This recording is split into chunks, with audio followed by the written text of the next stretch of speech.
सत श्री अकाल। India plus USA देख रहे सब दर्शकों का मैं मनप्रीत को स्वागत करती हूँ। व्हाइट हाउस की प्रैस ਸਕੱਤਰ जेन साकी ने कहा है कि रूस विरुद्ध जंग लड़न लई यूक्रेन च अपनियां फौजां भेजण दा अमेरिका का कोई इरादा नहीं है। साडा मुलांकन इस गल ते आधारित है कि विश्व युद्ध नूं किवें रोकिया जावे। उन्होंने कहा है कि संयुक्त राज्य के राष्ट्रपति का मानना है कि तेल कंपनियों को संयुक्त राज्य विच होर तेल लियाउण लई लोड़ींदे उपकरण अते समर्था है। तेल की दरामद बारे वेनेजुएला नाल कोई सरगर्म गलबात नहीं हो रही है।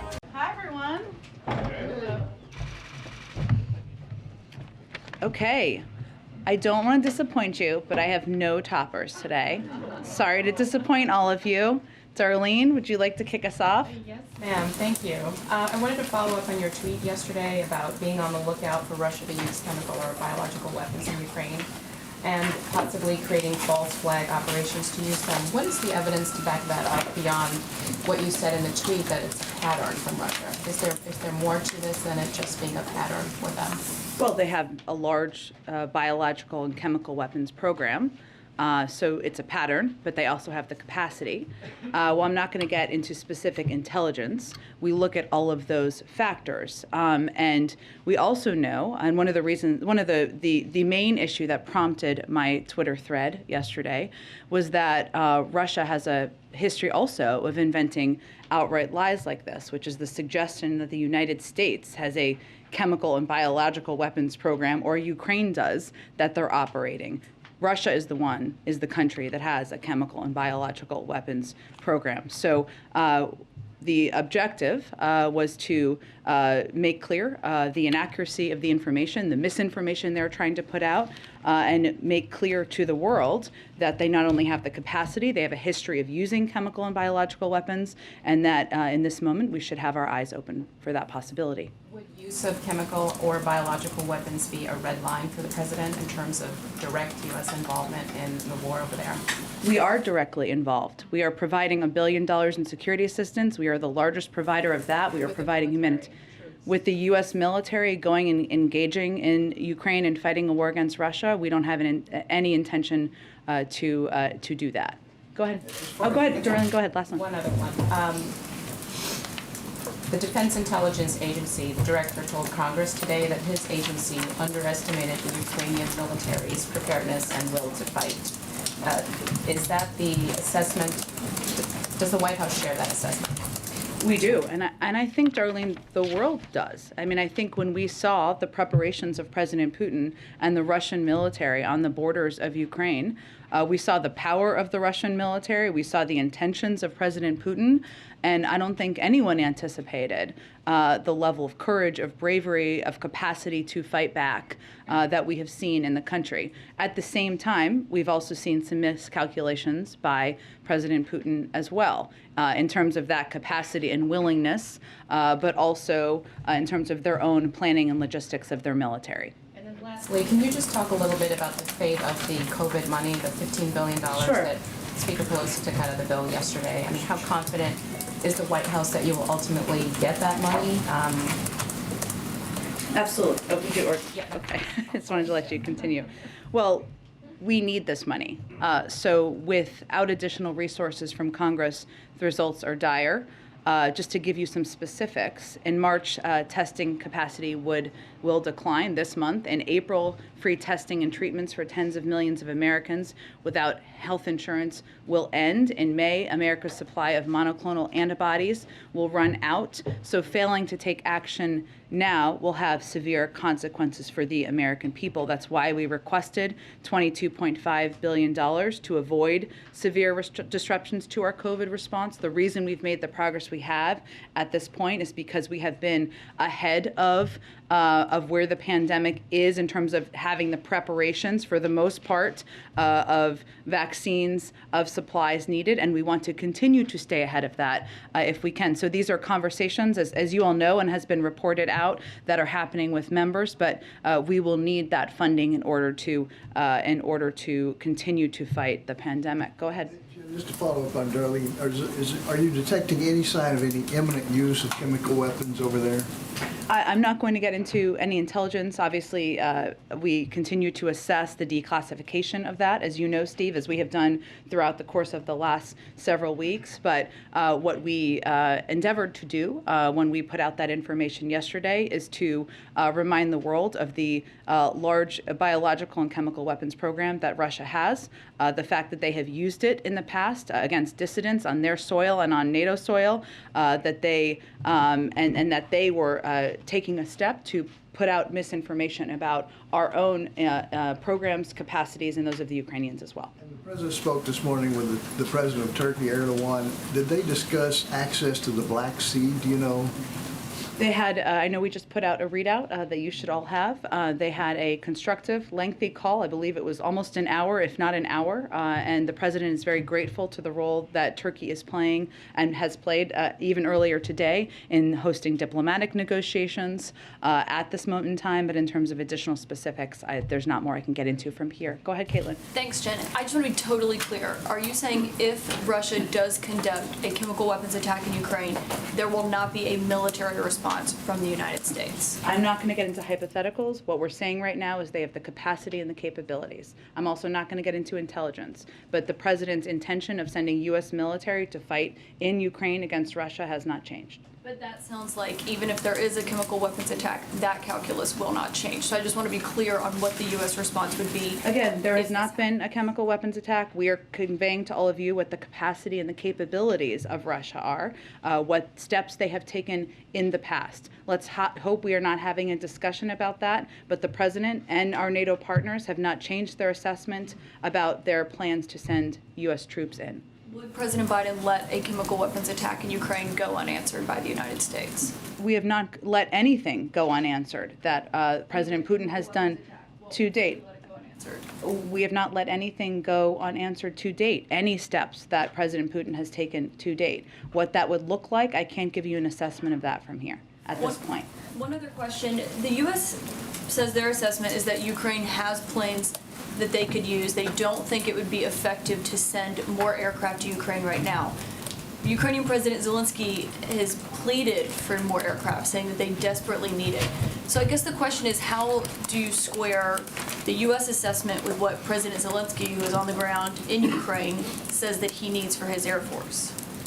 Well, I would say first, the U.S. military is one of the best militaries in the world. What we're basing our assessment on is both our intelligence assessment and the assessment of our military experts, who have been, of course, in touch with their counterparts in Ukraine and our NATO allies and partners. And what they assessed was that adding aircraft to the inventory is not likely to significantly change the effectiveness of the Ukrainian Air Force relative to Russian capabilities. The Ukrainian Air Force has several squadrons of fully mission-capable aircraft, and although Russian air capabilities are significant, their effectiveness has been limited due to Ukrainian strategic, operational, and tactical ground-based air defense systems, surface-to-air missiles, and manpads. And so one of the the other detail is, how are we going to continue to provide assistance that is helpful to them and most effective and most useful to them in this moment? And the assessment of our military has been that continuing to provide defensive assistance and materials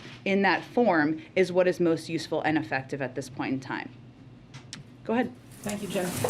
Just to follow up on the COVID aid bill, you said the conversations are going on, but if this bill has the dire consequences that you just described, where else can you go to get money for testing and treatment? Is there money in other parts of the government? I mean, if there's not going to be a standalone bill that gives you it, what are you going to do? You'd need additional supplemental assistance. And what do you think the chances of that are?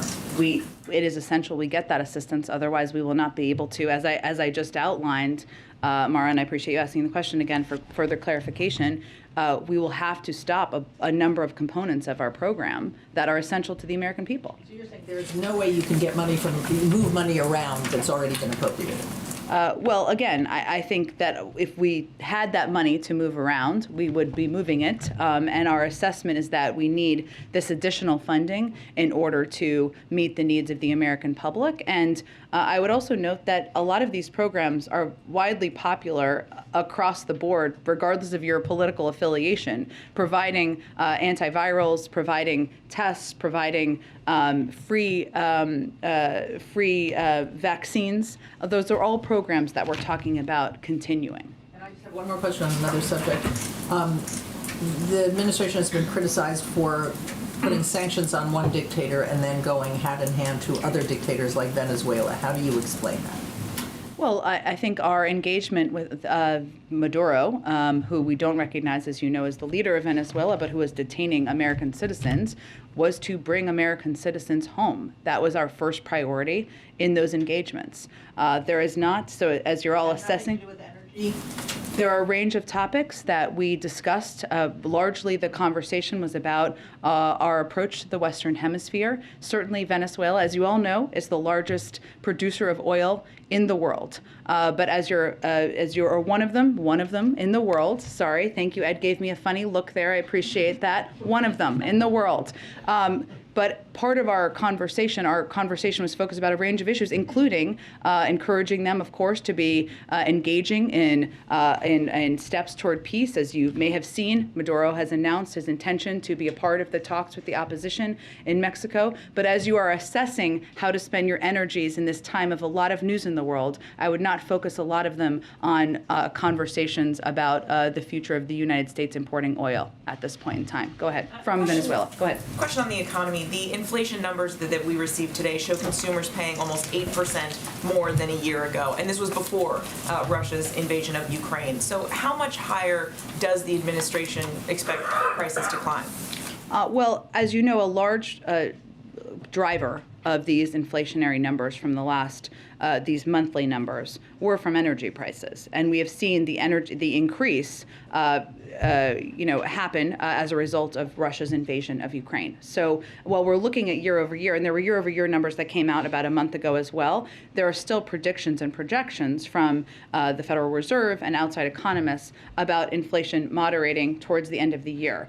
Obviously, they make those assessments on a regular basis. But in terms of prices going up, we do anticipate that gas prices and energy prices will go up. That is something that the president has conveyed very clearly to the American public. We also believe it will be temporary and not long-lasting. And what our focus is on now is doing everything we can to mitigate and reduce those prices and ensure there isn't a longer-term impact. So I can't make new projections for you from here other than to convey that, yes, it is accurate that the invasion by President Putin into Ukraine has impacted global inflation in the United States because of the impact it's had on energy prices, and that is a significant contributor to inflation, the inflationary numbers we saw come out today. You said this is temporary. You've noted before that inflation is going to wane or is expected to wane by the end of the year. Is that still your belief? That continues to be the projection of the Federal Reserve, of outside economists, and we really rely on them for their projections. But there is also no question that inflation may be higher for the next few months than it would have been without President Putin and Russia's further invasion into Ukraine, particularly due to higher energy prices. And obviously they will watch that, and we are watching that, but that is definitely having an impact. And just one more on this topic. The president said earlier this week that American companies, he sort of urged them not to price gouge. Are you aware of any price gouging in gasoline that's going on right now? That's something we've asked the FTC to look at. They are the appropriate body. They're an independent body. So I'd point you to them for any assessment of that. But that's something we have to continue to monitor, right? We've been monitoring it. We've asked them to monitor it. But obviously, at this point in time, when Americans are paying higher prices at the pump, this is one of the areas where we need to watch closely. Go ahead. I ask you about the transportation mask mandate. Sure. TSA says it was based on a CDC recommendation. I'm just wondering if you're in position to explain the rationale, the science, the logic behind continuing it in places where the community level is low. Well, I would really point you to the CDC to provide further detail. But I would note, as you know, when you get on an airplane, you travel to different places, right? You're not just static in one place, whether it's a green zone or a yellow zone or a red zone. So what they also announced is that TSA will be, that the CDC will work with government agencies to help inform a revised policy framework for when and under what circumstances masks should be required in the public transportation corridor, because it's unique, right? If we're in Washington, D.C. and we're in a green zone or a yellow zone, you can make a clear assessment. If you're moving from one zone to another and you're picking people up from one zone to another, it's a little bit different, and that requires some consultation, which is what they're going to endeavor to do between now and April 18th. Completely separate topic. France said today that the window on an Iran deal is closing. Does the U.S. share that view? Is the sense here that Iran is trying to run out the clock? Well, our view is that we are close. We have been close for some time now, and we also, for the last several weeks, as we've been talking about. We also all know from having been through these negotiations before that the end of negotiations is always when the difficult and challenging parts of the conversation typically take place. So I wouldn't make that assessment or echo that from here. We are continuing to have these diplomatic talks. It is in all of our interests to stay at the negotiating table, and that's what our plan is to do from here. Go ahead. Jeff, you said earlier to one of my colleagues that nothing that Russia has done so far in terms of this invasion has gone unanswered when you were being asked about bio and chemical weapons. Obviously, none of what we have done to answer Russia has steered them from continuing this invasion. So why not consider some alternate strategy to communicate to Russia the consequence if they are to do a bio or chemical weapon strike inside Ukraine? Like what? I'm asking you, in other words, why not communicate? You won't say if it's a red line, right? Because you won't say that it's not our intention right now. So let me start there. Is there any red line for Russia that the U.S. would have some involvement where the military entered in Ukraine? I'm not going to get into red lines from here, Peter. What I would tell you is that when I said we have not let anything go unanswered, what I mean is that we have amped up a range of military and security assistance, a historic amount to Ukraine, including a range of defensive weapons, which we've expedited the delivery. Even in the last 10 days, we've delivered about $240 million of that. And also we've provided a range of humanitarian assistance, and we have basically crushed the Russian economy, where the stock market is not even open. So it's inaccurate to suggest it's gone unanswered. We have taken all of those steps and rallied the world. And I'm not saying it's gone unanswered. You say it's gone unanswered. We've witnessed the answer in the form of sanctions. I'm saying, given the potential that you've indicated that Russia could use a bio or chemical weapons strike there, why wouldn't the U.S. communicate to them something that is not an answer, but instead preemptive to communicate the consequence if they are to take what would be a horrific this war to a horrific new level? The president's first and most important objective is the national security and interests of the United States, and being clear and direct with the American people. He has been clear and direct with the American people. He is not intending to send U.S. troops to fight in Ukraine against Russia, to start another war, that would be an escalatory step that would not be in our national security interests and not in the interests of NATO. What we have conveyed is Russia's capabilities, their capacities, and their pattern of using chemical and biological weapons. And so what does he say then? That's the message to the American people. His responsibility to them, of course, is before any other. What does he say to Vladimir Putin if those at the head of the Russian government are considering that? What do you say to them watching right now? We have been very clear, and our actions have been the evidence of this, that there will be significant consequences for every escalatory step that is taken by President Putin and the Russian government. Follow on this then very quickly as it relates to the MiGs. You guys have said you closed the door on supplying combat aircraft to Ukraine right now, the transfer of MiGs. We heard from the Pentagon, your colleague there, John Kirby, said it was high risk. Mitt Romney today said there was a sentiment that we're fearful about what Putin might do and what he might consider an escalation. It's time for him to be fearful of what we might do. Why is it not a risk, a higher risk, to wait? To wait to what? We're not supplying, to not act in providing MiGs to the Ukrainian country. We said that's a high risk. Why is that a higher risk than not providing them? We're already witnessing civilians die as we speak. Well, I would say what our assessment is based on is how to prevent a world war here, Peter, which is a significant weight that the intelligence community, the Defense Department, and the President of the United States weighs at every moment in time. And they weigh, and I would note that that there was also, I thought, a very interesting comment that was made that is important, I think, for people to understand how we look at this, which is that there's an escalation ladder, right? And there's a difference between an anti-tank weapon, a shoulder-fired missile, an aircraft, and a fighter jet that could cross a border and actually conduct operations on Russian soil. So how we assess things is what kind of assistance can we provide that will be the most impactful, if humanly most impactful in protecting, defending, providing assistance to the Ukrainian people as they are fighting courageously and boldly. We are also trying to prevent ourselves from taking steps that would be further escalatory. I don't think we have held back in any capacity in providing assistance, having the backs of the Ukrainians, but we are not going to do things that we think are not in the interest of the United States or our NATO allies, and that is where the bar is for us. Go ahead. Thank you, Jen. We just heard you say again that you think inflation is going to be temporary. We've heard you say that it was going to be temporary since last spring. So how long do you guys think temporary is? Well, again, Peter, I think what we do is we rely on the assessments of the Federal Reserve and of outside economic analysts who give an assessment of how long it will last. The expectations and their assessment at this point continues to be that it will moderate by the end of the year. There's also no question that when a foreign dictator invades a foreign country, and when that foreign dictator is the head of a country that is the third largest supplier of oil in the world, that is going to have an impact, and it is. And so to that point, inflation goes up today. The president's statement blames the Putin price hike.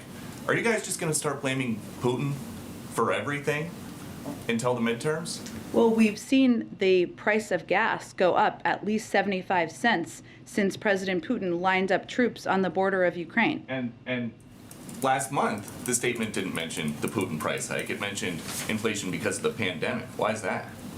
Well, Peter, last 2 years, there was a global pandemic. Everyone who's global economists have all agreed that has been the biggest contributor to date of inflation because of the impact on the supply chain. Obviously, global events impact the global economy, as well as global inflation. And the price hikes as a result that have escalated over the course of time of President Putin's further invasion of the impact on the global oil markets are, of course, having an impact. President Biden has hosted electric vehicle stakeholders here at the White House. Would he host oil and gas producers, the people who are the most affected by the Putin price hike? Well, the oil and gas, I have nothing to preview or predict for you in terms of him hosting oil company executives. Is he open to that? I don't have anything planned on the schedule for that front, but I will tell you that the president has been clear that he believes they have the tools they need, 9,000 unused permits. They have the capacity they need to go get more oil here in the United States, and he'd encourage them to do that. Go ahead. Just one more about electric vehicles. You guys are pushing electric vehicles today. This is a president who always talks about the power of our example. Mm-hmm. Does he own an electric vehicle?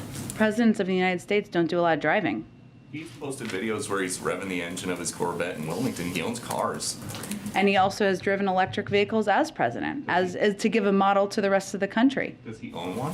I think the president's record on this is clear, Peter. Presidents of the United States, current and when they are no longer, typically are not doing a lot of driving. Go ahead. Jen, the Vice President expressed support for a war crimes investigation into Russia. Why at this point isn't the United States comfortable just directly labeling the bombing of a maternity hospital as a war crime? Well, first let me say, the bombing of a maternity hospital is horrific, it's barbaric. I don't think anybody who saw that could not have been emotionally deeply impacted. There's a legal review process that the United States undergoes to make considerations of labeling something as a war crime. That is the ongoing process we're pursuing at this point in time. It's ongoing. ਉਪ ਰਾਸ਼ਟਰਪਤੀ ਕਮਲਾ Harris ਨੇ polish ਲੋਕਾਂ ਦੀ ਪਿਛਲੇ ਮਹੀਨੇ Ukraine ਤੇ ਰੂਸ ਦੇ ਹਮਲੇ ਤੋਂ ਬਾਅਦ 10 ਲੱਖ ਤੋਂ ਵੱਧ ਸ਼ਰਨਾਰਥੀਆਂ ਨੂੰ ਲੈਣ ਲਈ ਉਹਨਾਂ ਦੀ ਉਦਾਰਤਾ ਲਈ ਪ੍ਰਸ਼ੰਸਾ ਕੀਤੀ। ਹੈਰਿਸ ਨੇ ਇਹ ਟਿੱਪਣੀਆਂ ਉਦੋਂ ਕੀਤੀਆਂ ਜਦੋਂ ਉਸਨੇ ਯੂਐਸ ਹਾਊਸ ਦੁਆਰਾ ਇੱਕ ਵਿਸ਼ਾਲ ਖਰਚ ਬਿੱਲ ਪਾਸ ਕਰਨ ਤੋਂ ਕੁਝ ਘੰਟਿਆਂ ਪੋਲਿਸ਼ ਪ੍ਰਧਾਨ ਮੰਤਰੀ ਮਾਟੇਊਜ਼ ਮੋਰਾਵੀਕੀ ਨਾਲ ਮੁਲਾਕਾਤ ਕੀਤੀ, ਜਿਸ ਵਿੱਚ ਯੂਕਰੇਨ ਅਤੇ ਇਸ ਦੇ ਯੂਰਪੀਅਨ ਸਹਿਯੋਗੀਆਂ ਲਈ $13.6 ਬਿਲੀਅਨ ਦੀ ਸਹਾਇਤਾ ਸ਼ਾਮਿਲ ਹੈ। ਅਮਰੀਕਾ ਸੰਯੁਕਤ ਰਾਸ਼ਟਰ ਦੇ ਵਿਸ਼ਵ ਖੁਰਾਕ ਪ੍ਰੋਗਰਾਮ ਰਾਹੀਂ ਹੋਰ $50 ਮਿਲੀਅਨ ਦੇਵੇਗਾ, ਜੋ ਕਿ ਮਨੁੱਖੀ ਸਹਾਇਤਾ ਲਈ ਸਹਾਇਤਾ ਕਰੇਗਾ। as it is quite obvious that such a huge refugee crisis is a surprise for Poland, and it is a complicated situation for Poland, for the Polish authorities. In the era of the crisis, the prices are growing, of fuel prices are growing, generally the prices are growing. That is why we do need this support, and I'm going to be hugely grateful for any form of support, because we have to survive this difficult time. And we have to do that by helping our neighbors, because that is extremely important right now. However, first and foremost, we discussed security issues.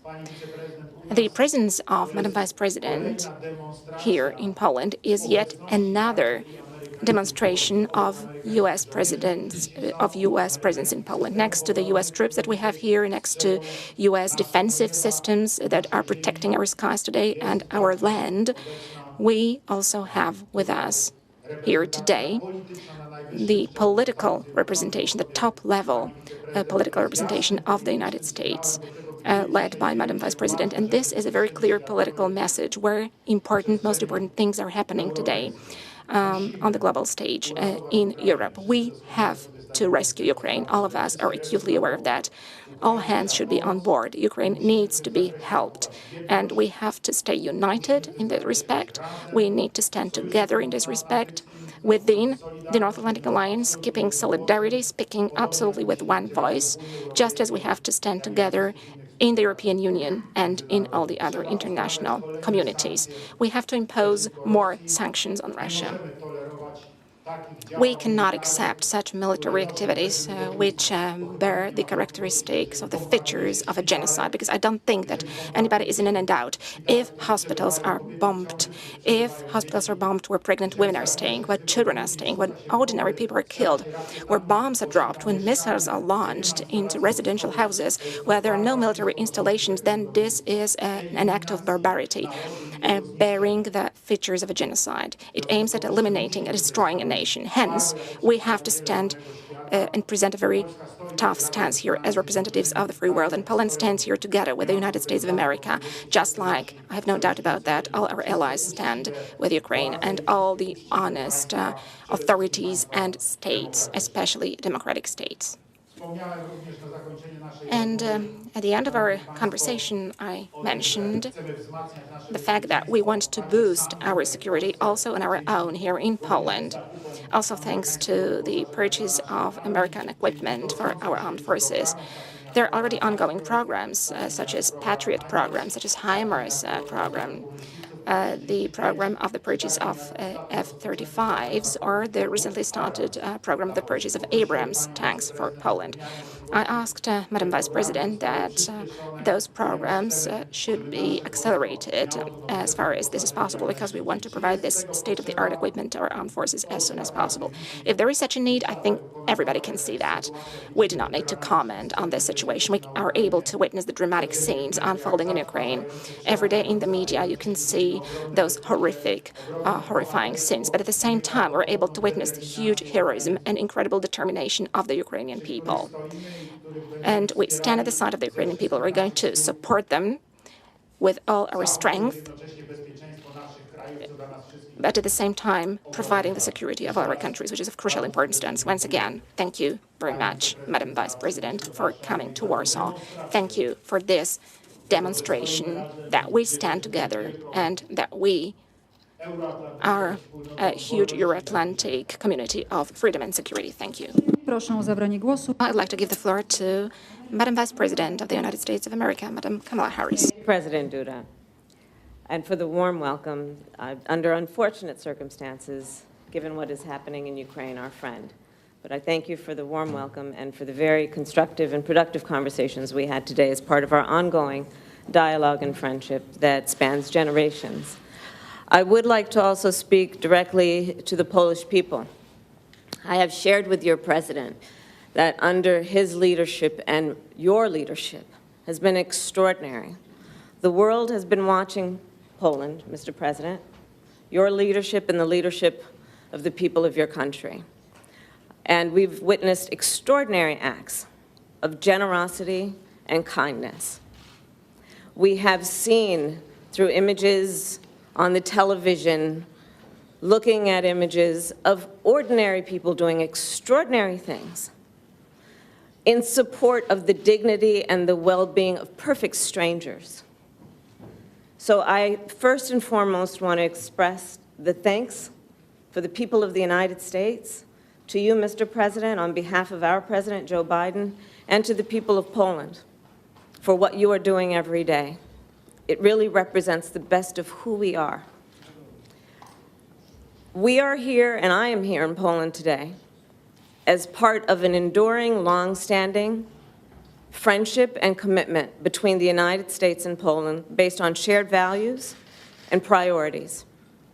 I am here, standing here on the northern flank, on the eastern flank, talking about what we have in terms of the eastern flank and our NATO allies, and what is at stake at this very moment.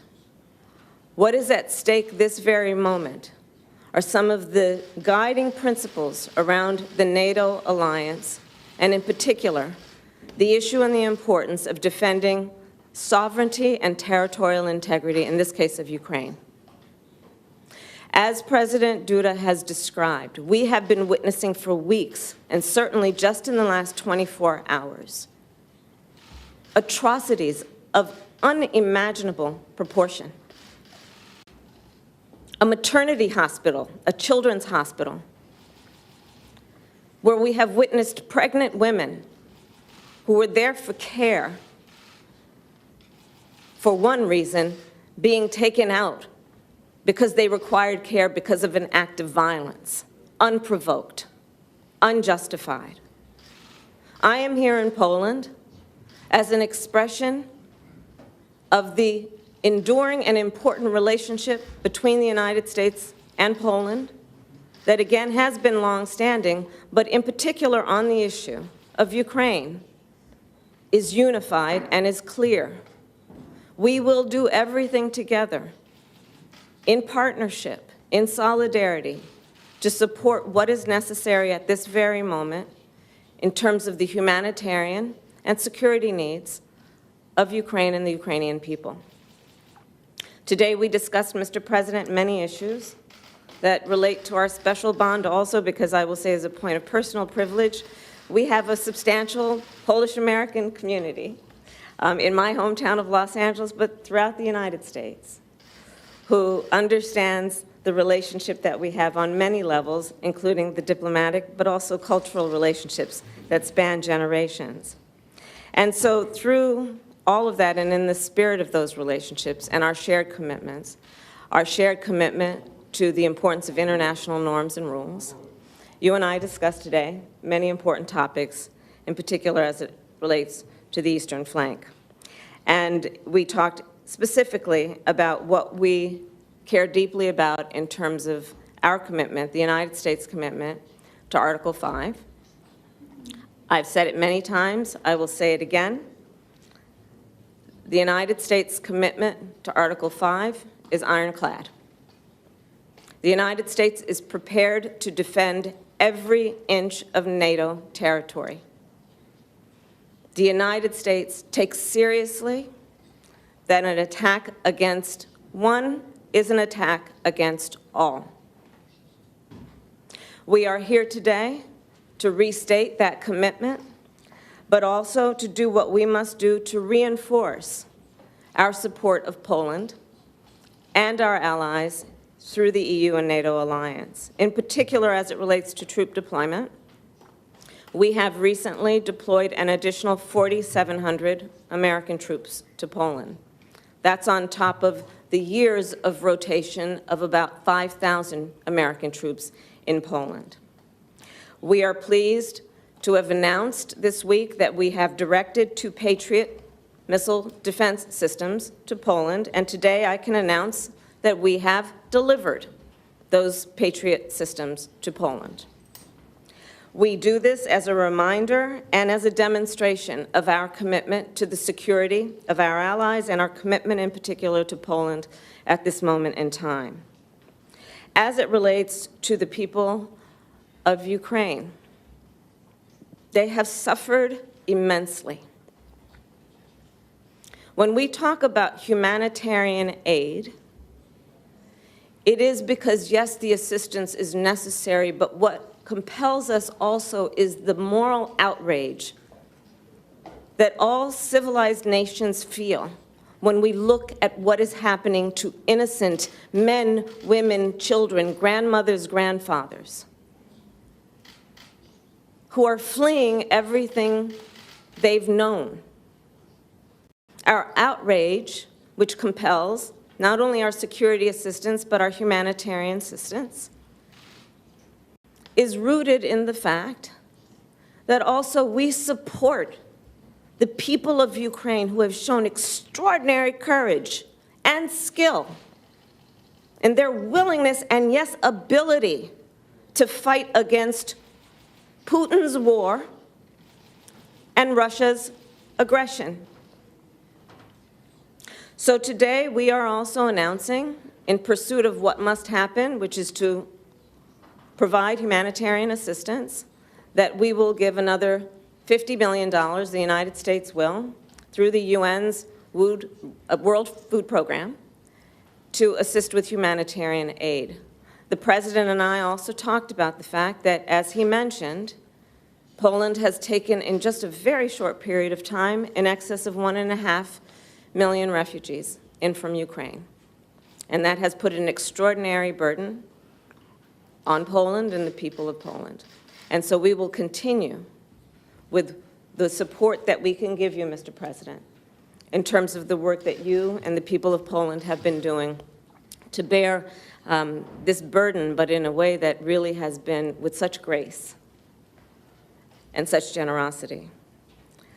We also are pleased to have shared with the President what our United States Congress has done, which is there is a commitment now of $13.6 billion in humanitarian and security assistance that will be then distributed and shared with Ukraine and the people of this region and Europe. All again, understanding that this moment in time requires both a humanitarian response as well as security assistance.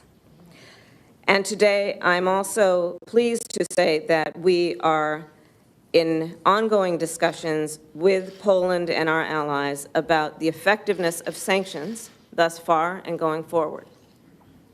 As we have announced in the United States, we have, through the United States Department of Justice, started a task force to do what is required and necessary and appropriate in terms of investigations as it relates to any criminal activities and behaviors on behalf of institutions and individuals, including oligarchs.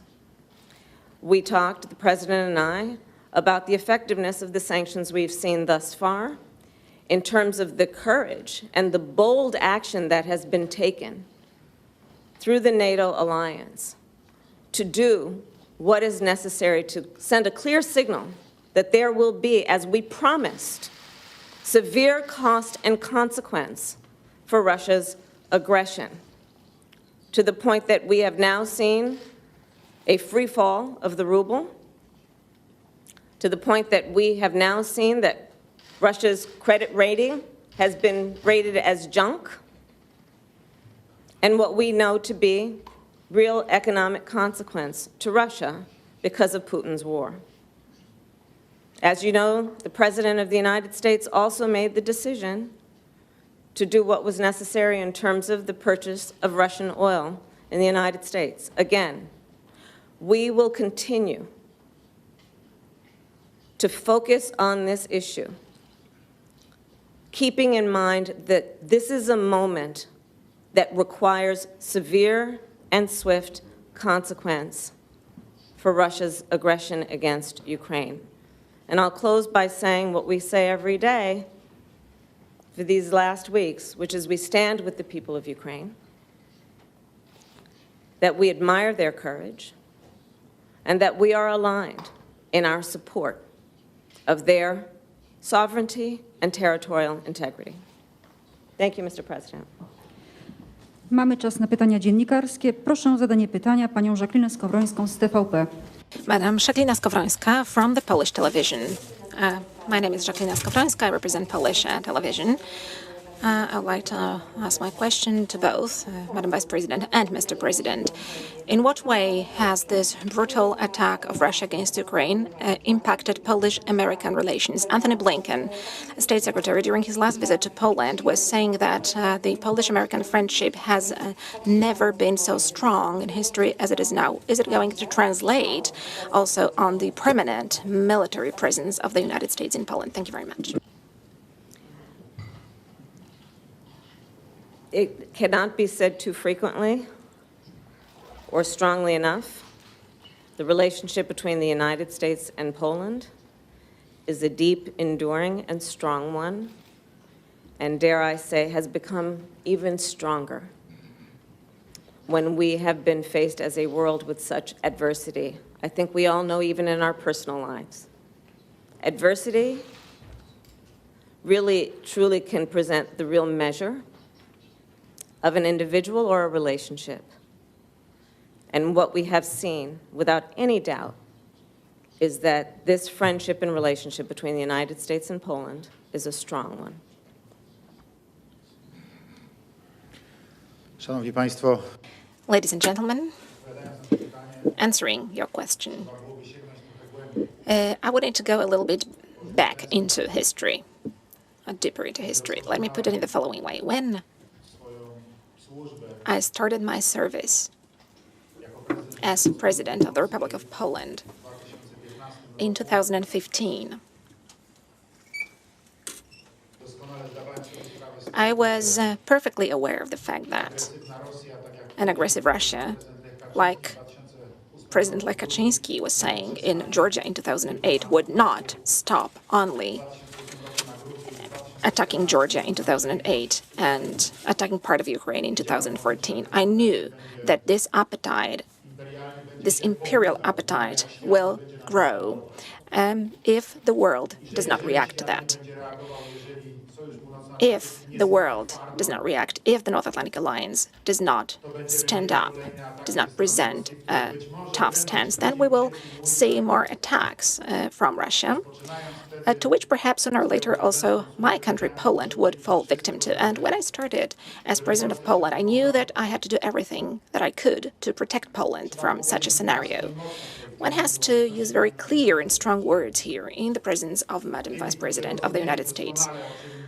Those who understood well what I was saying back then, speaking about the Russian threat, were precisely the representatives of the United States, were the representatives of Barack Obama administration and the president himself back then, the U.S. generals as well.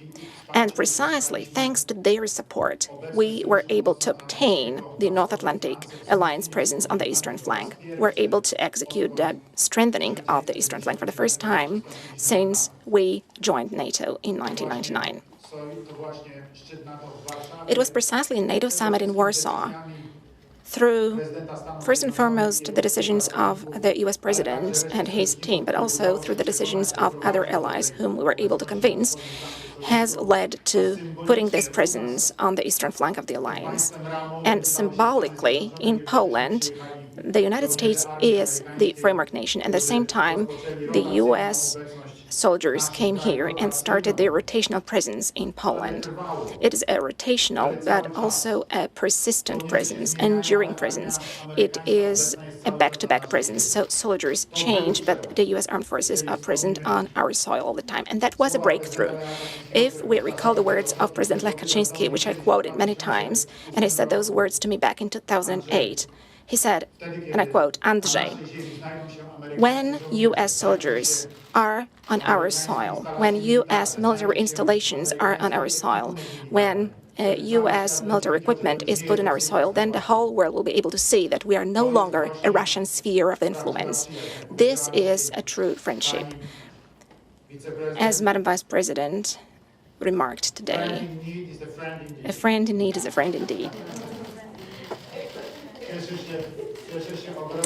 That is why I'm really happy that today,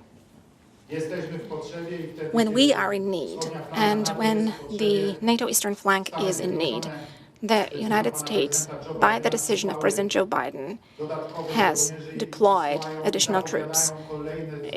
the U.S. is deploying more troops, and the U.S. is announcing the presence in our part of Europe and also in Poland, because this is precisely the understanding of the geopolitics of strategic goals that have to be achieved by this geopolitics and by the three worlds. This is the understanding of the security.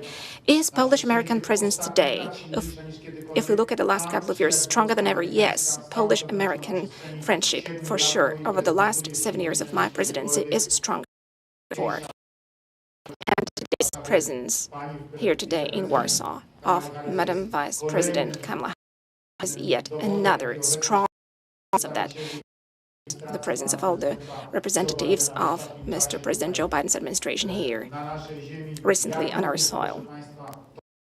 Also, this is evidenced by the frequency of contacts that I have with the President of the United States.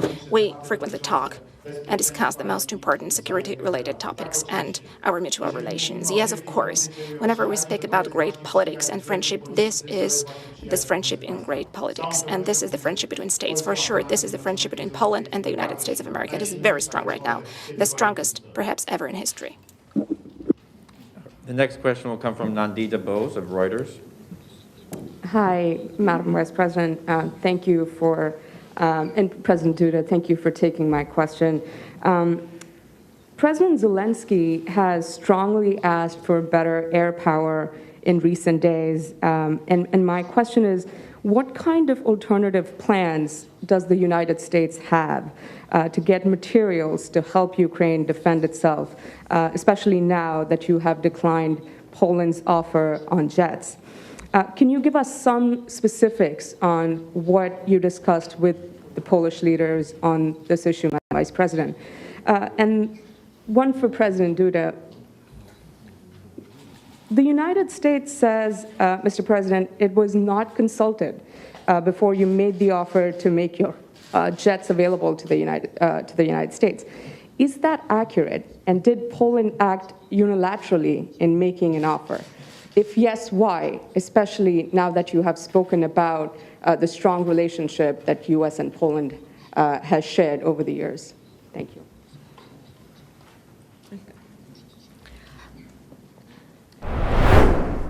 Ukraine ਦੇ ਰਾਸ਼ਟਰਪਤੀ ਦਾ ਕਹਿਣਾ ਹੈ ਕਿ ਮੈਂ ਇੱਕ ਢੁਕਵੇਂ ਦੇਸ਼, ਇੱਕ ਯੋਗ ਰਾਸ਼ਟਰ ਦਾ ਰਾਸ਼ਟਰਪਤੀ ਹਾਂ ਅਤੇ 2 ਬੱਚਿਆਂ ਦਾ ਪਿਤਾ ਹਾਂ ਅਤੇ ਮੇਰੀ ਧਰਤੀ ਤੇ ਕੋਈ ਰਸਾਇਣਿਕ ਜਾਂ ਕੋਈ ਹੋਰ ਵਿਆਪਕ ਤਬਾਹੀ ਦੇ ਹਥਿਆਰ ਵਿਕਸਿਤ ਨਹੀਂ ਕੀਤੇ ਗਏ ਸਨ। ਇਹ ਸਾਰੀ ਦੁਨੀਆ ਜਾਣਦੀ ਹੈ। ਤੁਹਾਨੂੰ ਪਤਾ ਹੈ ਕਿ ਜੇਕਰ ਰੂਸ ਸਾਡੇ ਵਿਰੁੱਧ ਅਜਿਹਾ ਕੁਝ ਕਰਦਾ ਹੈ ਤਾਂ ਉਸ ਨੂੰ ਸਭ ਤੋਂ ਸਖਤ ਪਾਬੰਦੀਆਂ ਦਾ ਜਵਾਬ ਮਿਲੇਗਾ। Українці, українки, одним з головних завдань для нас сьогодні була організація гуманітарних коридорів Суми, Тростянець, Краснопілля, Ірпінь, Буча, Гостомель, Ізюм. За цей день вже вдалося вивезти майже 40 тисяч наших людей, дати їм нарешті безпеку у Полтаві, в Києві, Черкасах, Запоріжжі, Дніпрі, у Львові. Вдалося також і доправити гуманітарні вантажі, сотні тонн продовольства, медикаментів. Ми робимо все, щоб врятувати наших людей у містах, які ворог, на жаль, хоче просто знищити. З урахуванням роботи гуманітарних коридорів у попередні 2 дні ми вже евакуювали близько 100 тисяч людей. Але Маріуполь, Волноваха залишаються повністю заблокованими. Хоча ми зробили усе, що було потрібно для роботи гуманітарного коридору. Російські війська так і не припинили вогонь. Попри це, я вирішив все одно направити колону вантажівок для Маріуполя. З їжею, водою, ліками.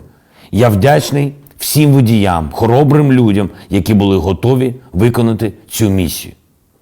Надважливу місію. Але окупанти розпочали танкову атаку саме там, де мав бути цей коридор. Коридор життя для маріупольців. Вони зробили це свідомо. Вони знали, що зривають. Вони мають чіткий наказ тримати Маріуполь у заручниках, знущатися з нього, постійно бомбардувати, постійно обстрілювати. Сьогодні вони зруйнували будівлю Головного управління Держслужби з надзвичайних ситуацій в Донецькій області. Саме поряд з цією будівлею і було те місце, де мали збиратися маріупольці на евакуацію. Це відвертий терор, зухвалий терор від досвідчених терористів. Світ повинен це знати, повинен це визнати.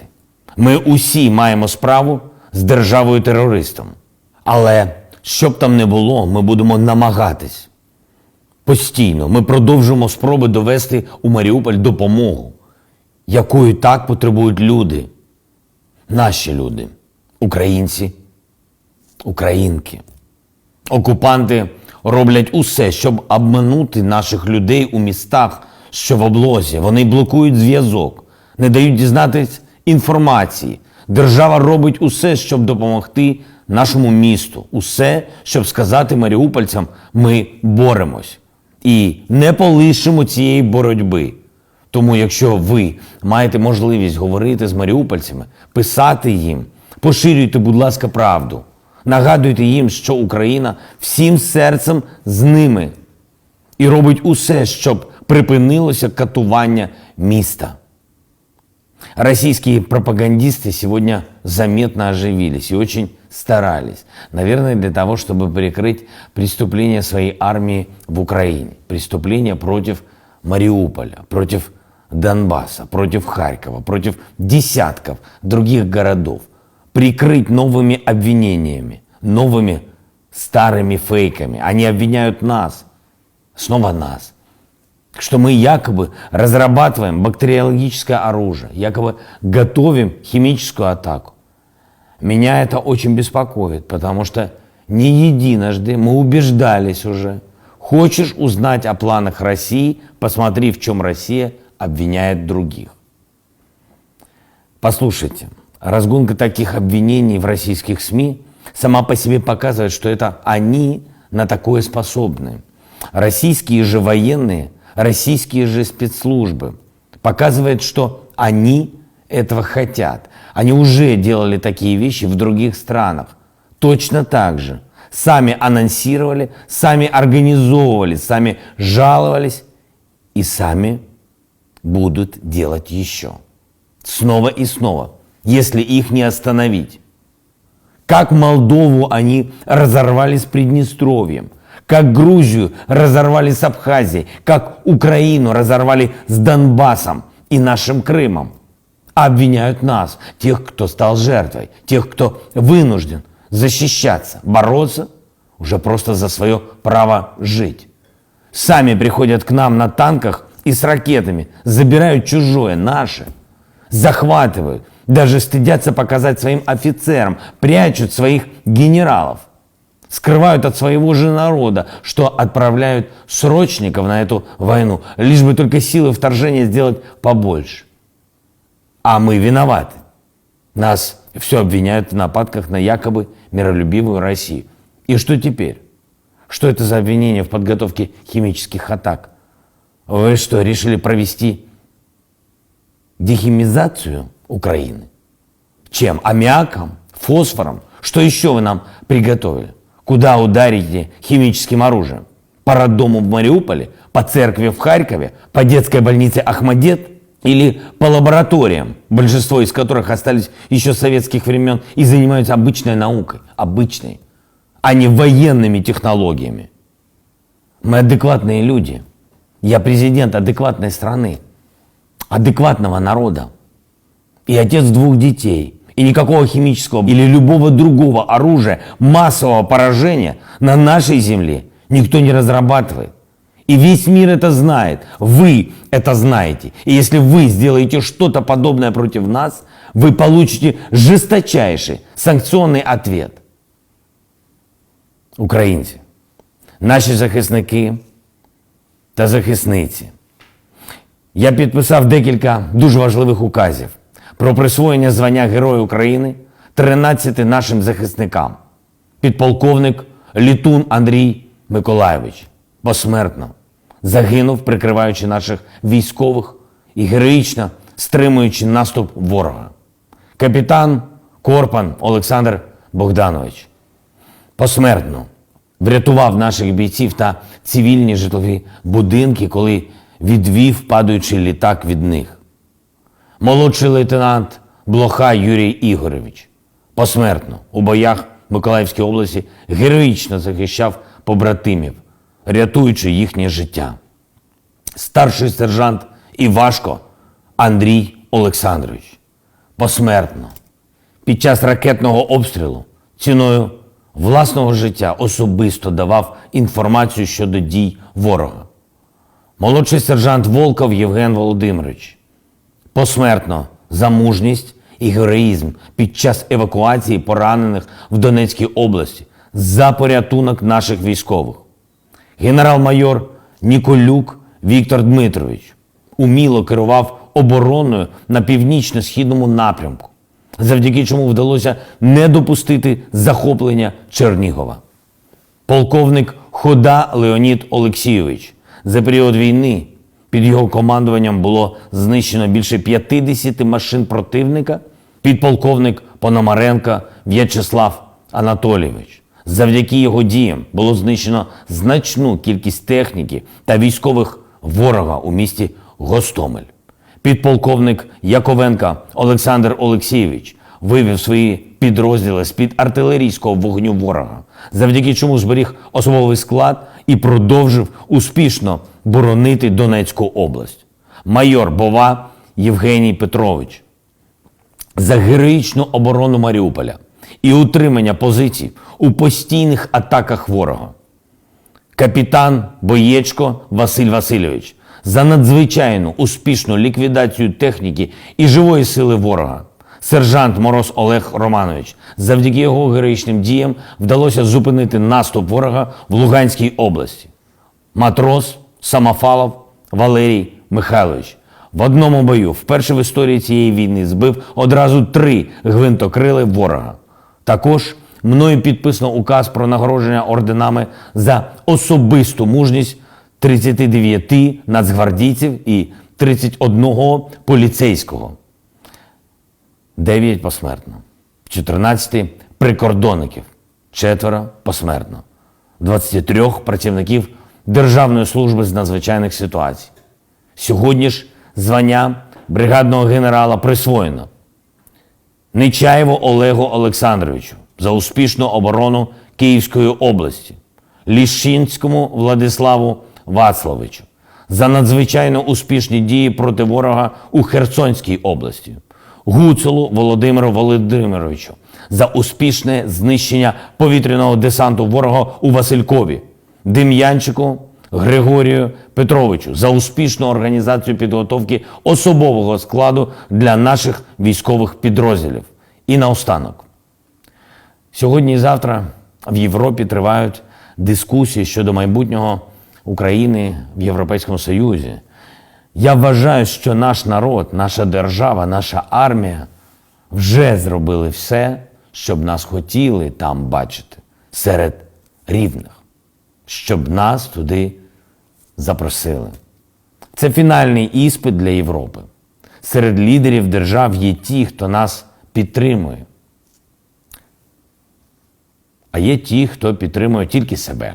Але ми бачимо, як до нас ставляться народи всіх цих країн Європи. І це головне. Бо я точно знаю, якби саме люди вирішували щодо нашого членства в ЄС, вони би точно обрали народ України.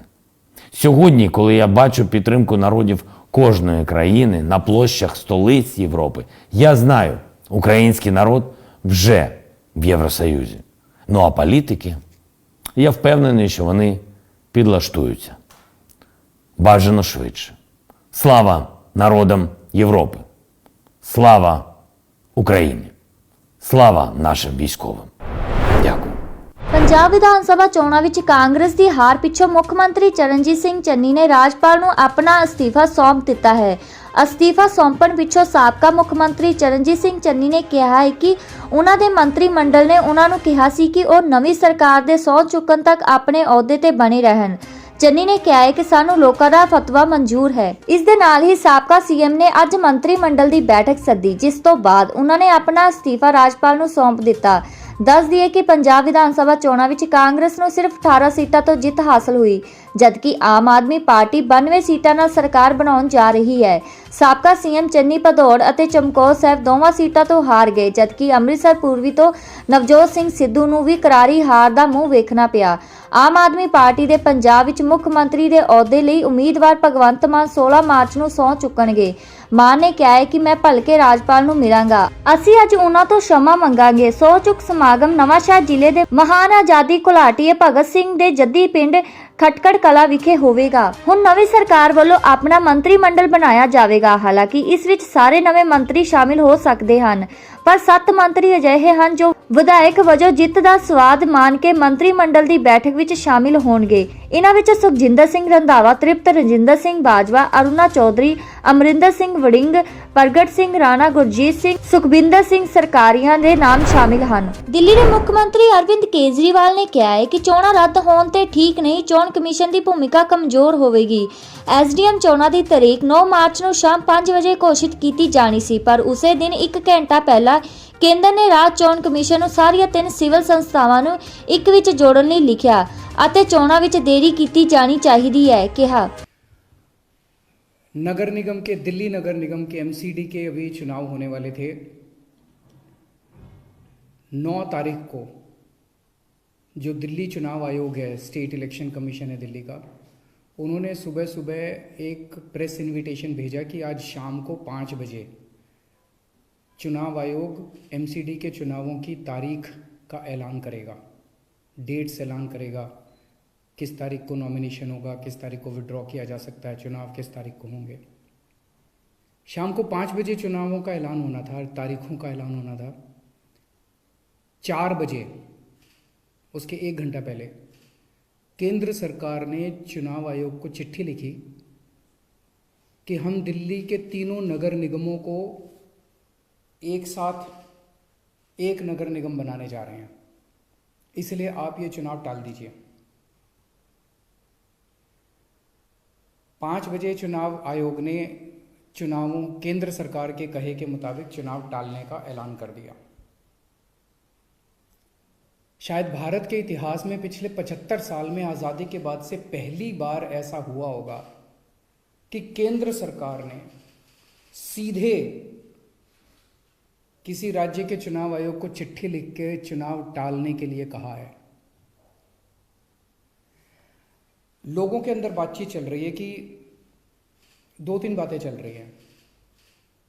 7 साल से 8 साल से केंद्र में भारतीय जनता पार्टी की सरकार है। 8 साल अगर इनको तीनों एमसीडीज को एक साथ करना था, इकट्ठा करना था, 8 साल में इन्होंने क्यों नहीं किया? चुनाव की तारीखें ऐलान करने के 1 घंटा पहले इनको अचानक याद आई कि अब हमें तीनों एमसीडी को इकट्ठा करना है, इसलिए चुनाव टाल दिए जाएं। तो लोग कह रहे हैं कि एमसीडी को इकट्ठा करना, एक करना तो बहाना है, मकसद चुनाव टालने का था। क्योंकि बीजेपी को लग रहा था कि दिल्ली में अब अगर चुनाव होंगे तो आम आदमी पार्टी की ज़बरदस्त लहर है, बीजेपी उस लहर में बह जाएगी और बीजेपी हार जाएगी, इसलिए चुनाव टालने के मंशा से ये किया गया। दूसरा ये भी लोग कह रहे हैं कि चुनावों का तीनों नगर निगम एक साथ करने से क्या लेना देना है। आज 3 नगर निगम हैं दिल्ली में, 272 वार्ड हैं, कुछ इसमें कुछ इसमें कुछ इसमें। तो तीनों नगर निगम के काउंसलर अपने अलग अलग नगर निगम में बैठते हैं। चुनाव हो जाने दीजिए, अगर तीनों को इकट्ठा भी कर दोगे आप तो वो एक जगह बैठने लग जाएंगे। दोबारा चुनाव कराने की क्या जरूरत है? अभी चुनाव रोकने की क्या जरूरत है? चुनाव टालने की क्या जरूरत है? चुनाव करवाओ, नए काउंसलर आएंगे और नए काउंसलर जो भी आएंगे वो जब तक तीनों नगर निगम है तीनों में बैठ जाएंगे, एक नगर निगम होगा वो एक साथ आके बैठ जाएंगे। तो चुनाव टालने की तो जरूरत ही नहीं थी। लेकिन मकसद तीनों नगर निगम एक साथ करने का नहीं था। अगर करना होता तो 7 साल में कर लेते ये लोग। मकसद था चुनाव टालने का। ये देश के लिए अच्छा नहीं है, दोनों चीज़ें अच्छी नहीं हैं। जो केंद्र सरकार ने चिट्ठी लिख के चुनाव टालने को कहा वो भी ठीक नहीं है, और चुनाव आयोग केंद्र सरकार के सामने झुक गया और चुनाव टाल दिए, ये भी अच्छा नहीं है जनतंत्र के लिए। मेरी हाथ जोड़ के प्रधानमंत्री जी से अपील है, प्रधानमंत्री जी, सरकारें आती जाती रहेंगी, कल आप भी नहीं होंगे, कल मैं भी नहीं होऊंगा। हम इम्पोर्टेंट नहीं हैं, लोग इम्पोर्टेंट नहीं हैं, पार्टियां इम्पोर्टेंट नहीं हैं, देश इम्पोर्टेंट है।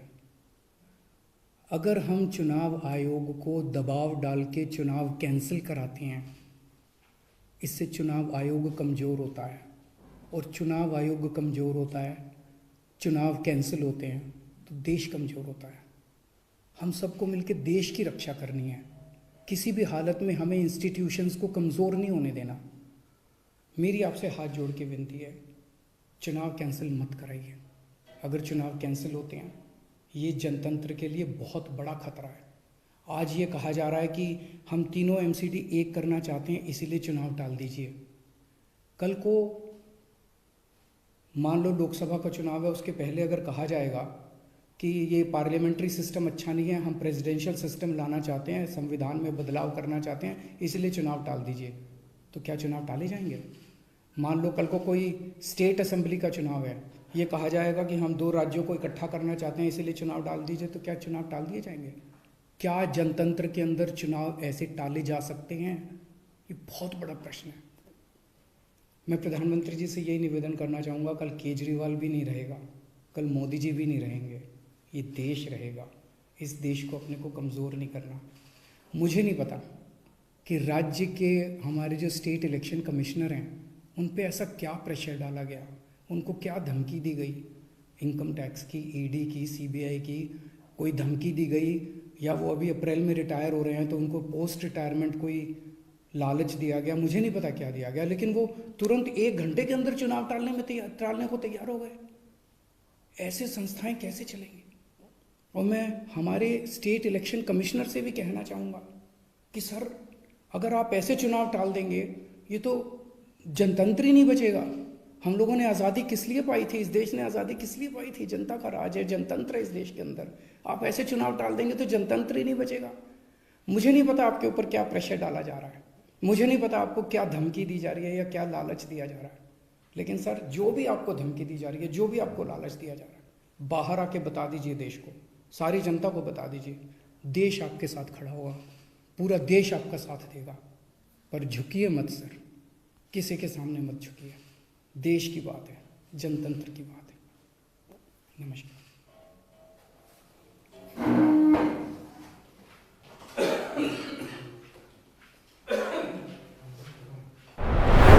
ਉਸ ਯੂਕਰੇਨ ਜੰਗ ਦੇ ਵਿਚਕਾਰ ਮਹਾਸ਼ਕਤੀਆਂ ਸ਼ੁਰੂ ਹੋਈ ਤੇਲ ਗੈਸ ਦੀ ਕੂਟਨੀਤੀ, ਜਾਣੋ ਕੀ ਹੈ ਪੂਰਾ ਮਾਮਲਾ। I'm announcing the United States is targeting the main artery of Russia's economy.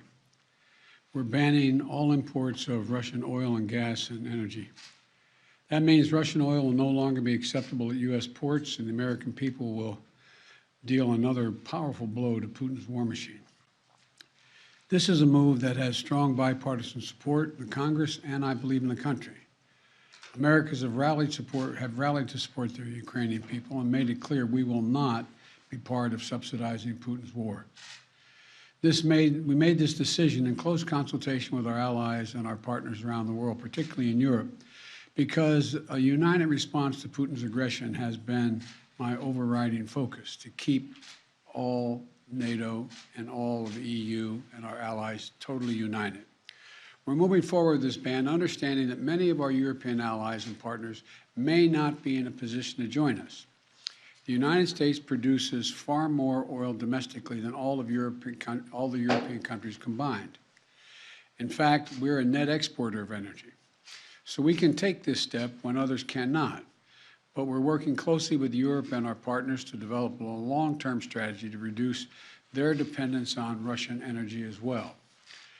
Our teams are actively discussing how to make this happen, and today we remain united. We remain united in our purpose to keep pressure mounting on Putin and his war machine.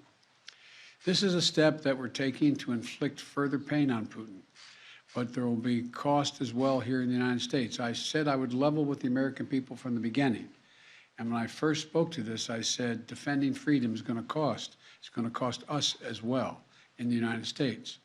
Republicans and Democrats understand that.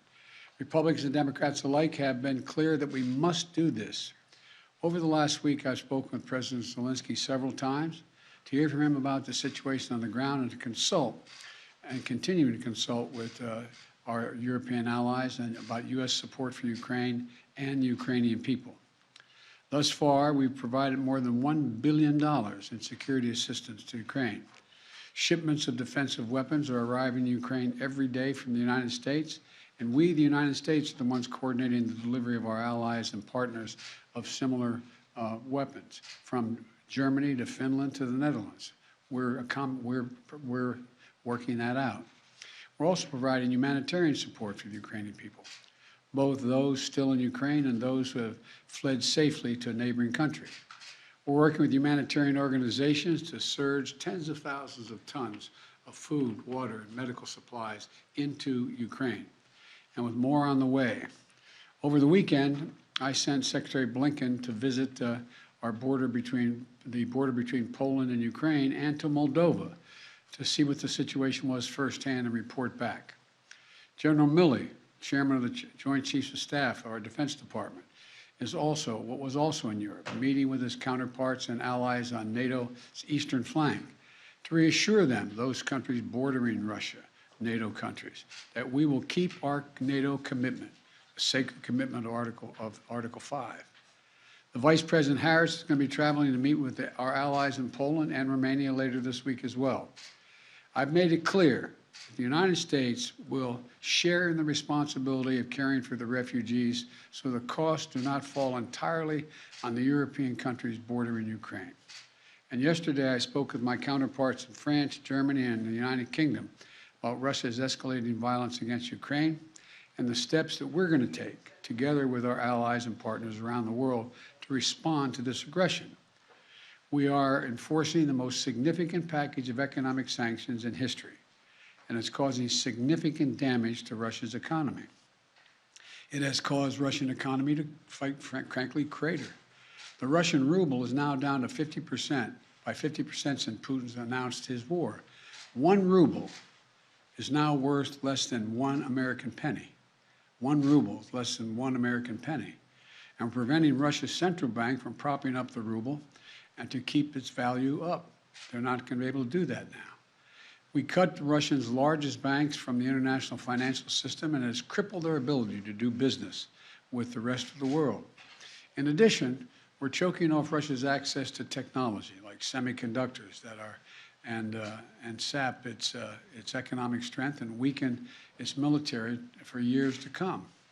Major companies are pulling out of Russia entirely without even being asked, not by us. Over the weekend, Visa, MasterCard, American Express, they all suspended their services in Russia, all of them, joining a growing list of American and global companies from Ford to Nike to Apple. They've suspended their operations in Russia. The U.S. Stock Exchange has halted trading of many Russian securities. And the private sector is united against Russia's vicious war of choice. The U.S. Department of Justice has assembled a dedicated task force to go after the crimes of Russian oligarchs. And we're joining with our European allies to find and seize their yachts, their luxury apartments, their private jets, and all their ill-begotten gains to make sure that they share in the pain of Putin's war. These, by the way, are giant yachts. You've put some of them in your press. I mean, some of them are, I think I read one was over 400 feet long. I mean, this is worth hundreds of millions of dollars. The decision today is not without cost here at home. Putin's war is already hurting American families at the gas pump. Since Putin began his military buildup on Ukrainian borders, just since then, the price of the gas at the pump in America went up 75 cents. And with this action, it's going to go up further. I'm going to do everything I can to minimize Putin's price hike here at home. In coordination with our partners, we've already announced that we're releasing 60 million barrels of oil from our joint oil reserves. Half of that, 30 million, is coming from the United States.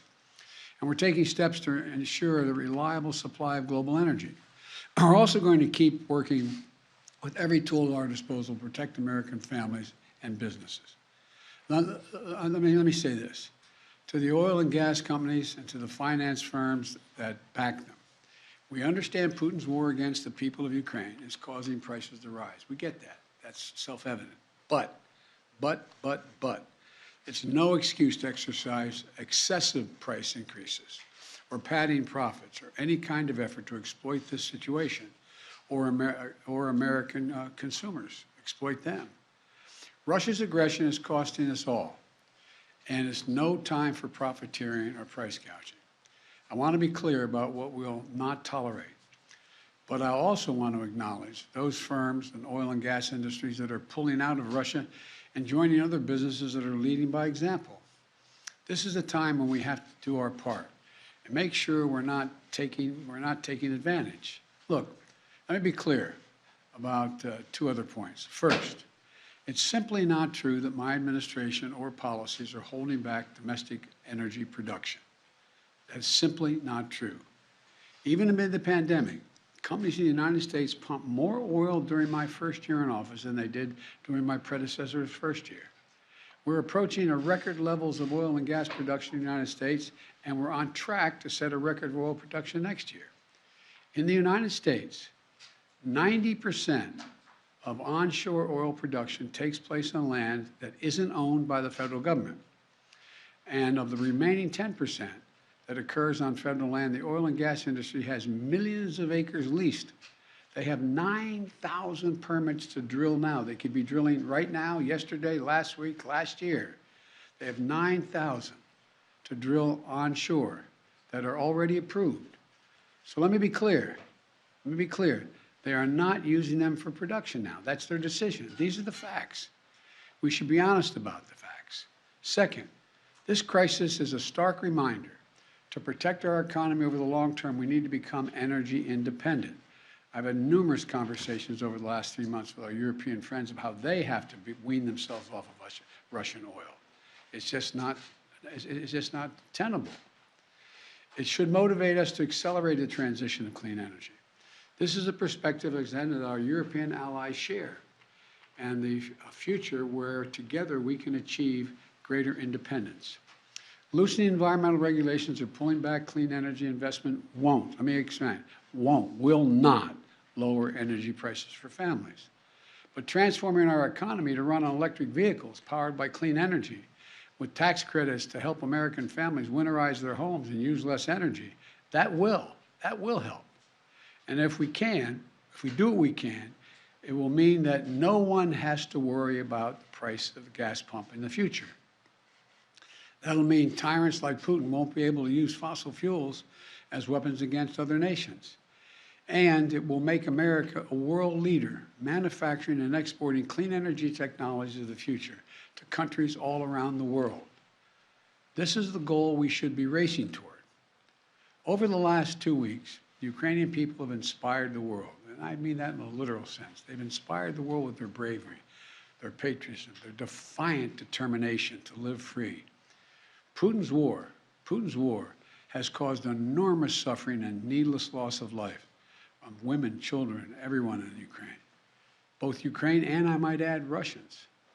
Ukrainian leaders, as well as leaders around the world, have repeatedly called for a ceasefire, for humanitarian relief, for real diplomacy.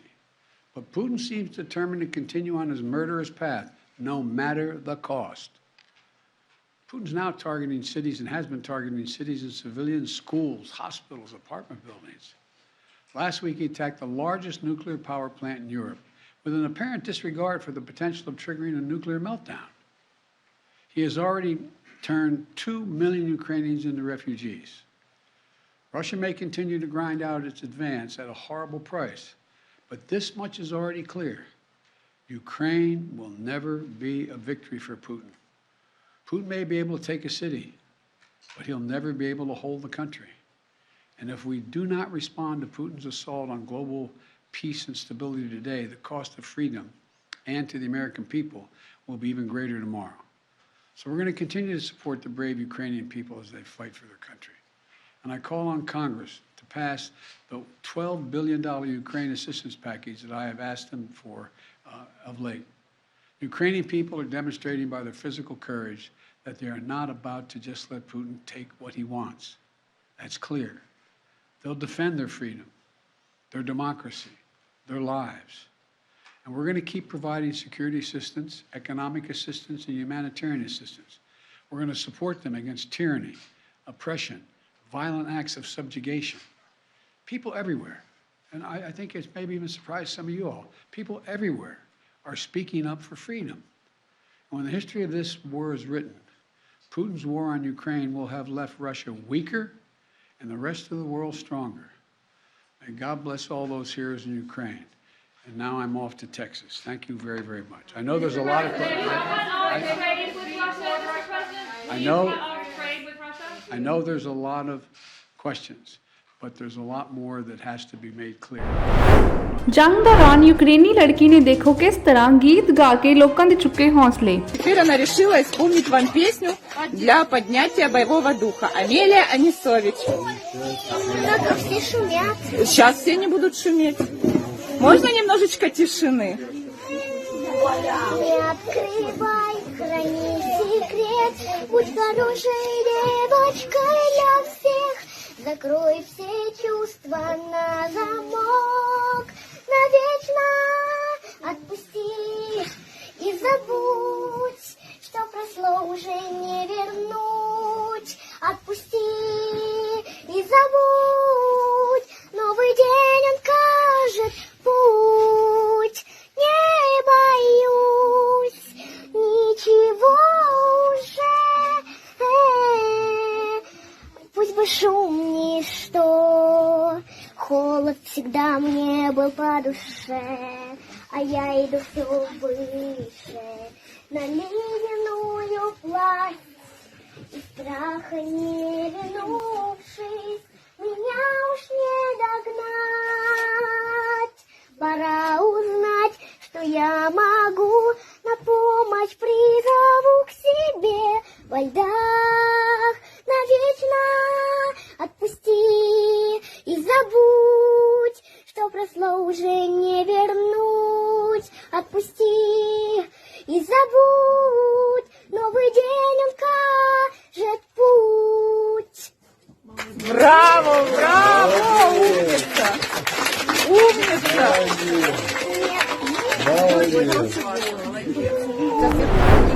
प्रदेश कार्यालय तो संसद संजय सिंह ने की थी महत्वपूर्ण press conference. बंधुओं को नमस्कार। पिछले 10 वर्षों में अरविंद केजरीवाल जी के नेतृत्व में बदलाव की राजनीति की जो शुरुआत दिल्ली से हुई, उसकी चमक अब देश के अलग अलग हिस्सों में पहुंच रही है। दिल्ली का अरविंद केजरीवाल जी का मॉडल देश के अलग अलग हिस्सों में पहुंच रहा है। आज देश के अन्य राज्य भी, वहां रहने वाले लोग भी ये चाहते हैं कि दिल्ली जैसा शिक्षा मॉडल हो, स्वास्थ्य का मॉडल हो, फ्री बिजली हो, फ्री पानी हो, माताओं बहनों की सुरक्षा के लिए सीसीटीवी के जाल लगे हों, बस की यात्रा फ्री हो, और उसके बाद मुनाफे का बजट हो, घाटे का बजट ना हो। यह करिश्मा हिंदुस्तान की राजनीति में अरविंद केजरीवाल जी ने करके दिखाया। और आज भारत के इतिहास में चौथी पार्टी बन गई है आम आदमी पार्टी, जिसने 2 राज्यों में सरकार बनाने का गौरव हासिल किया, दिल्ली में और पंजाब में। पंजाब के अंदर भगवंत मान जी को मुख्यमंत्री का चेहरा बनाया गया। 8 साल तक एक सांसद के रूप में उन्होंने पंजाब के लोगों की सेवा की, ईमानदारी से सेवा की। भ्रष्टाचार का एक तिनका भर भी आरोप उनके ऊपर नहीं लगा। और ऐसे चेहरे को पंजाब की जनता ने हाथों हाथ लिया। अरविंद केजरीवाल की गारंटी जो घर घर में पहुंचाई गई, इसको हाथों हाथ लिया। और सिर्फ जीत नहीं दिलाई, प्रचंड जीत दिलाई, प्रचंड बहुमत दिलाया। पंजाब के इतिहास में सबसे बड़ा मैंडेट, सबसे बड़ा जनादेश दिया और साथ ही साथ एक संदेश और दिया पंजाब की जनता ने देश को, अहंकार से राजनीति नहीं चलती। लूट करोगे, भ्रष्टाचार करोगे, जनता को दुखी करोगे तो वोट की ताकत से जनता आपकी जमानतें जब्त कराने का काम करेगी। सामान्य घटना नहीं हुई पंजाब की राजनीति में।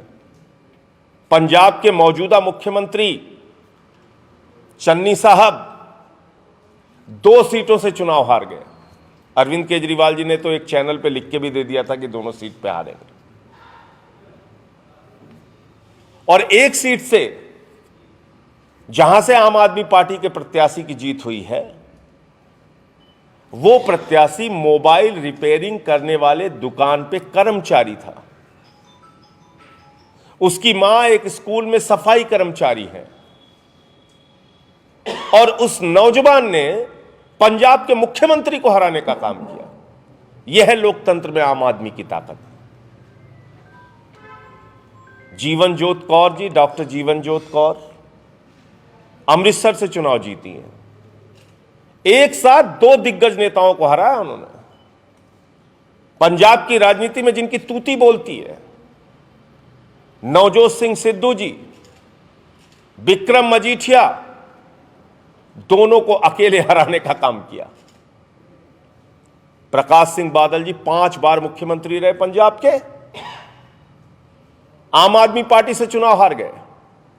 पंजाब की जनता ने उनको चुनाव हराया। उनके बेटे सुखबीर बादल, वो चुनाव हार गए, डिप्टी सीएम रहे पंजाब के। कैप्टन अमरिंदर सिंह 5 साल मुख्यमंत्री रहे पंजाब के, वो चुनाव हार गए।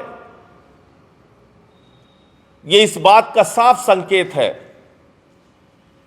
कि आज आम आदमी पार्टी की झाड़ू लेकर लोग राजनीति की गंदगी को साफ करना चाहते हैं और दिल्ली का केजरीवाल मॉडल अपने राज्य में भी चाहते हैं। वैसे ही शिक्षा, वैसे ही स्वास्थ्य की व्यवस्था, वैसे ही पानी बिजली की सुविधाएं, वैसे ही रोजगार के इंतजाम, ये पंजाब के लोग भी चाहते हैं। तो पंजाब की जीत अरविंद केजरीवाल जी के दिल्ली मॉडल की,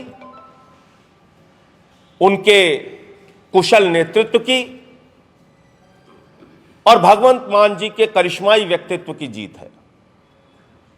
आपने देखा होगा पूरे कैंपेन में भगवंत मान को किस तरह से हाथों हाथ लिया लोगों ने।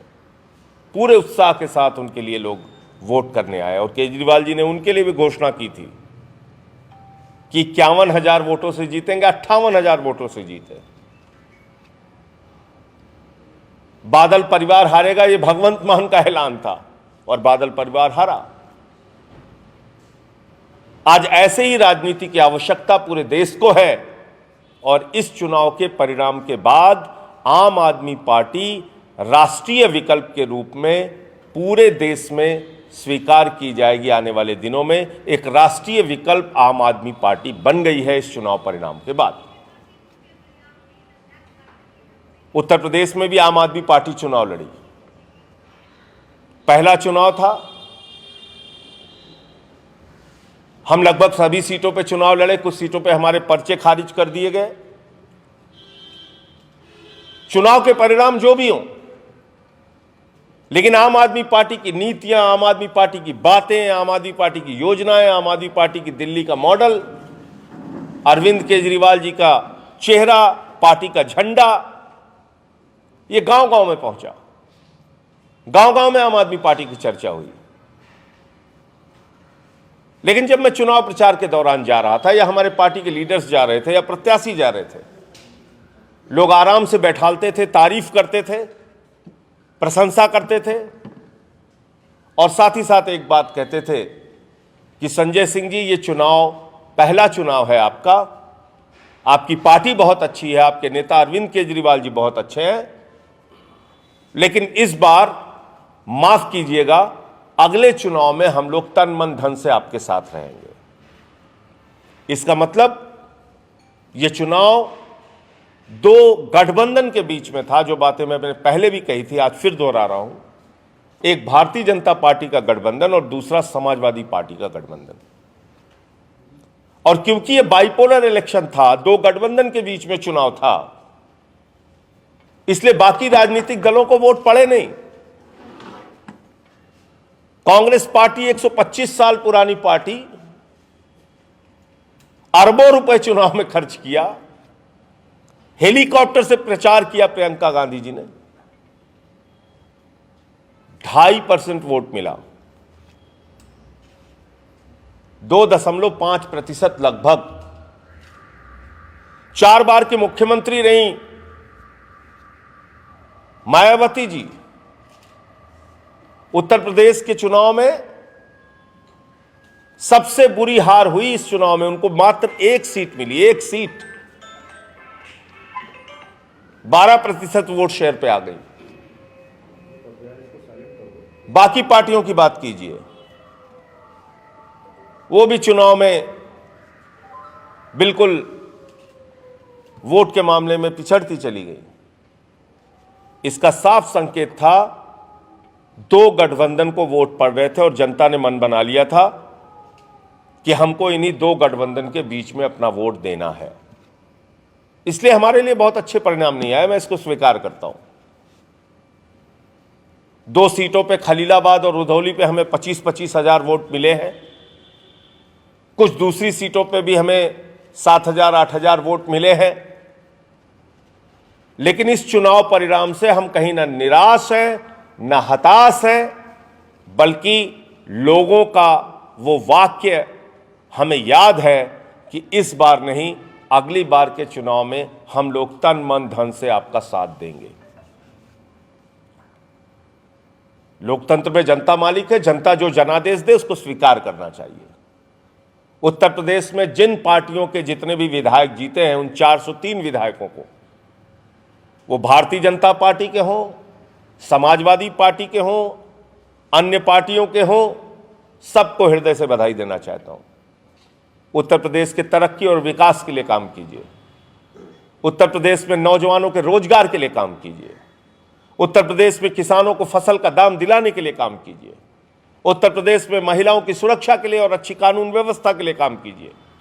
आम आदमी पार्टी की ओर से, अपनी ओर से मैं हृदय से आपको शुभकामनाएं देता हूं।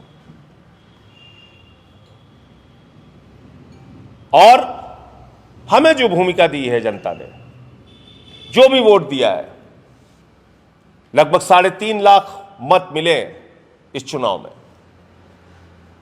उसको स्वीकार करते हुए हम भी अपनी भूमिका एक विपक्ष के रूप में, एक सशक्त विपक्ष के रूप में, जैसे 2 साल हमने निभाया, आगे भी 5 साल तक निभाएंगे। आने वाले जो चुनाव हैं, वो चाहे नगर निगम के हों, नगर पालिका के हों, लोकसभा के हों, उस चुनाव के पहले अपना मजबूत संगठन तैयार करेंगे, गांवों में, बूथ पे,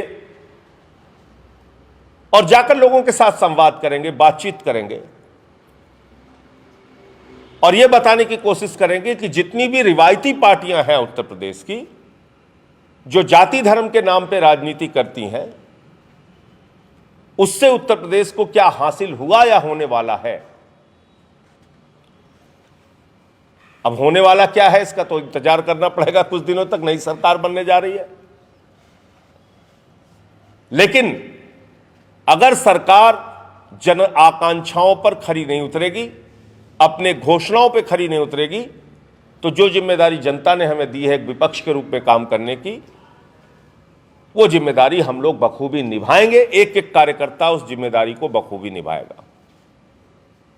एक मजबूत संगठन उत्तर प्रदेश में तैयार करना आम आदमी पार्टी के एक एक कार्यकर्ता की जिम्मेदारी है, और उस काम में कल से ही हम लोग जुट जाएंगे। 2 दिन की बैठक जिला कार्यकारिणी की और प्रदेश के कार्यकारिणी की हम लोगों ने लखनऊ में आयोजित की है। 23 और 24 तारीख को, और उसमें विस्तार से संगठन की भी समीक्षा होगी, चुनाव की भी समीक्षा होगी, और आगे हम लोग बढ़ेंगे। पंजाब की जीत को गांव-गांव तक पहुंचाना है, गली कस्बों, शहरों, मोहल्लों तक पहुंचाना है, और पंजाब की जीत के साथ भगवंत मान जी ने और अरविंद केजरीवाल जी ने भी संदेश दिया कि हम शहीद आजम भगत सिंह के गांव में शपथ लेकर उनके सपनों को पूरा करने का काम करेंगे। बाबा साहब डॉक्टर भीमराव अंबेडकर के द्वारा दिए गए संविधान के हिसाब से बराबरी का हक हिंदुस्तान के हर नागरिक को मिले, इस विचारों के लिए काम करेंगे और उस सपने को पूरा करने के लिए एक मजबूत संगठन का निर्माण उत्तर प्रदेश के गांव गली मोहल्ले में हम लोग करने का काम करेंगे।